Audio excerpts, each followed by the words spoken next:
یہ اب اسی لیے تو ڈاکٹر جے شنکر نے کہنا شروع کر دیا.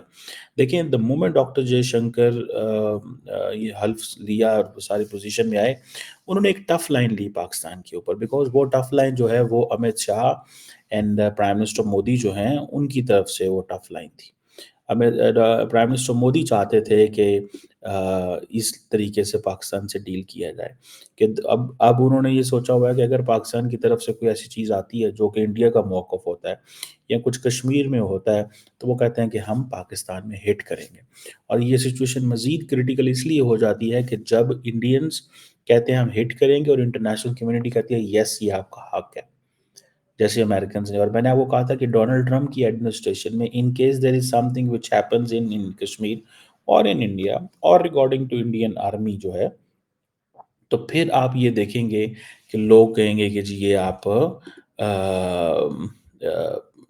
کو اس چیز سے اندازہ ہوگا کہ اگر انڈیا اٹیک کرتا ہے پاکستان کے اوپر تو اس چیز کو سمجھیے گا کہ پھر جسے وہ کہتے ہیں نا کہ پھر انڈیا حملہ کرے گا، انٹرنیشنل کمیونٹی کہے گی یس صحیح کیا ہم نے. یہ ایک بڑی جسے کہیں وہ نا ایک اہم ایک چیز ہے، اس کو ایسے نہیں اگنور کرنا چاہیے، اور انٹرنیشنل کمیونٹی کا جو رول ہے اس کو بھی انالائز پاکستان کو کرنا چاہیے. بہرحال اب انڈیا نے اس کی جو 26/11 جو ہے اس کو انہوں نے اس پیمانے پہ لے ہیں کہ انہوں نے اس کی جو انٹرنیشنل سگنیفیکینس ہے نا وہ بڑھا دی ہے ممبئی اٹیکس کے بعد. اور انہوں نے اس کو جو کمپیریزن ہے وہ سپٹمبر 11 کے ساتھ کرنا شروع کر دیا کہ جس طرح انہوں نے کہا جی 9/11 ہوا، انہوں نے کہا جی 26/11. انڈیا نے اتنا 26/11 کہا، اتنا 26/11 کہا کہ اب وہ ان کا وہ کہتے ہیں جی یہ ہمارا 9/11 ہے. اچھا اگر پاکستان میں دیکھا جائے تو روزانہ کی بنیاد پہ جب آرمی پبلک اسکول میں پتہ نہیں کتنے 100 150 بچے کو شہید کر دیا گیا تھا، پاکستان تو اپنے کیس کو ہائی لائٹ نہیں کر سکا نا. کیوں کہ انڈیا کہتا ہے جی آپ کے ہاں تو روز ہوتے ہیں، ہمارے ہاں تو کبھی کبھی یہ چیز ہوئی ہے، تو ہمارا یہ ایک انسیڈنٹ ہے. ٹھیک ہے، سو پاکستان اپنے ہی مسئلے کو انٹرنیشنلائز کرنے میں ناکام رہا ہے. جتنا ہمیں جتنا ایڈوانٹیج وہ ایک پولیٹیکل یا اس وقت کی سچویشن کے حساب سے ایڈوانٹیج تھا ہم نے اتنا تو کیا، لیکن ادر دین دیٹ ہم نے کچھ بھی نہیں اس مسئلے کو کیا. سو پاکستان کی طرف سے یہ بھی کلیم آتا ہے کہ ہم تو دہشت گردی سے متاثر ہیں، اور ہم ہی جو ہے متاثر ہونے کے بعد اس کے باوجود ہم پہ الزام ہے. اور اس کی وجہ یہ ہے کہ پاکستان نے یہ جو ریسرچرز یہ کہتے ہیں کہ پاکستان نے دو اوپینینز رکھی ہیں. پاکستان نے یہ کہا ہے کہ terrorist who operate on the western side of Pakistan's border, they are bad terrorists. And the terrorists who operate on the eastern side on Kashmir on India, ان کے حوالے سے جو سائلنس رہی ہے نا، اس کی وجہ سے دنیا نے ایک ہمارے بارے میں امیج رکھا. پھر پاکستان نے ان لوگوں کو بھی چھوڑا جو ویسٹرن بارڈر پہ تھے لیکن پرو پاکستان تھے یا پاکستان کے ساتھ انگیج تھے، تو وہ گڈ طالبان بیڈ طالبان کی جو افغان طالبان گڈ طالبان تھے، اور وہ جو لوگ تھے جو یا افغان طالبان میں سے کچھ ایسے فیکشن جو رابطے میں تھے، تو پاکستان اگر ان کے خلاف ایکشن نہیں لیتا تھا وہ کہتے تھے یہ تو گڈ طالبان آپ ان کے خلاف کیوں نہیں لیتے. سو پاکستان کے حوالے سے یہ جو 20-25 سال ہیں پاکستان کو as a supporter of the non state actor دنیا نے دیکھا، جس کی وجہ سے ایک جو اوور آل امیج ہے پاکستان کا وہ اس اینگل سے بنا ہے کہ جی یہ تو وہ لوگ ہیں جو نان اسٹیٹ ایکٹرز جو ہیں وہ ہیں اور نان اسٹیٹ ایکٹرز کو سپورٹ کرتے ہیں. سو مجھے ایسا لگتا ہے کہ جسے وہ کہتے ہیں نا یہ چیزیں مجھے that's what I believe. مجھے ایسا لگتا ہے کہ یہ چیز جو ہے اس نے پاکستان کو ڈینٹ ڈالا ہے. اینڈ اور پھر پاکستان کے اندر بھی جو سب نیشنلسٹ ہیں، جیسے کہ فار ایگزامپل آپ دیکھیں کہ پشتون نیشنلسٹ جو ہیں، جو بلوچ نیشنلسٹ ہیں، انہوں نے بھی پاکستانی اسٹیٹ کے اوپر کویسچن مارک لگایا. سو انٹرنل ڈسٹرپشنس بھی آئی ہیں، ایکسٹرنل بھی آئی ہیں، جس کی وجہ سے اینڈ دین پھر اس دوران جمہوریت ڈیموکریسی بھی کمزور ہوئی ہے. سو ہوتا یہ ہے کہ دو چیزیں ہیں. دیکھیں in case the political class would have taken the lead, they would have dealt the issues in a different way. But in case the security establishment will deal the things, they will take it a different way. اب ہوتا کیا ہے کہ جب security establishment when steps in into the powers of the democratic setup, تو democratic set up جو ہے وہ پھر سارے کا سارا انلیش ہو کے اسٹیبلشمنٹ پہ ملٹری پہ حملہ کرتا ہے. پھر وہ کہتے ہیں جی ہماری جمہوریت بھی انڈرمائن ہے. پھر وہ کہتے ہیں جی نان اسٹیٹ ایکٹرس کو بھی آج ڈیل کرتے ہیں, ہمیں پولیٹیشینس کو موقع نہیں دیا جاتا چیزیں کرنے کا. سو یہ مختلف قسم کی چیزیں پھر سامنے آ جاتی ہیں. پھر جب آپ کے انٹرنیشنل ڈس ایگریمنٹس ہوتے ہیں, مثال کے طور پہ یہ جو کشمیر کے حوالے سے جب دنیا ساری بیٹھی ہوئی تھی تو انڈیا کے اوپر پریشر ڈال کے اس مسئلے کو حل کرا لینا چاہیے تھا, اور کہنا چاہیے تھا کہ جی یہ مسئلہ حل کریں ہمارا.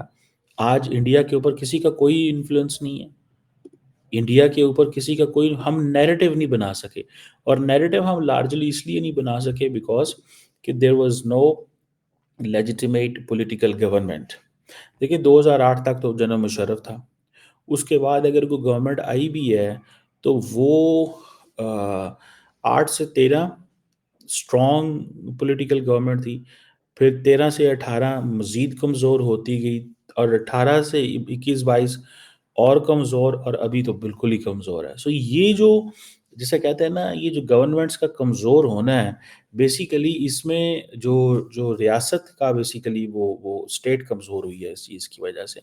سو پاکستان کا وہ جو گلوبل امیج ہے, اسٹوری ہے, وہ ہم نہیں پیش کر سکے. اور مزے کی بات یہ ہے کہ سیاستدان کہتے ہیں کہ ہم کیوں اسٹوری سنائیں پاکستان کی, یہ پاکستان کی اسٹوری تو پاکستان کی فوج سنائے گی, ہمیں کیوں ضرورت ہے, فوج بتائے کیا ہو رہا ہے, فوج نے جو کرنا ہے کرے, فوج ہی کرے گی تو پتہ چلے گا. سو یہ مجھے ایسے لگتا ہے کہ فوج کے اوپر سارا کچھ انہوں نے ڈال دیا ہے.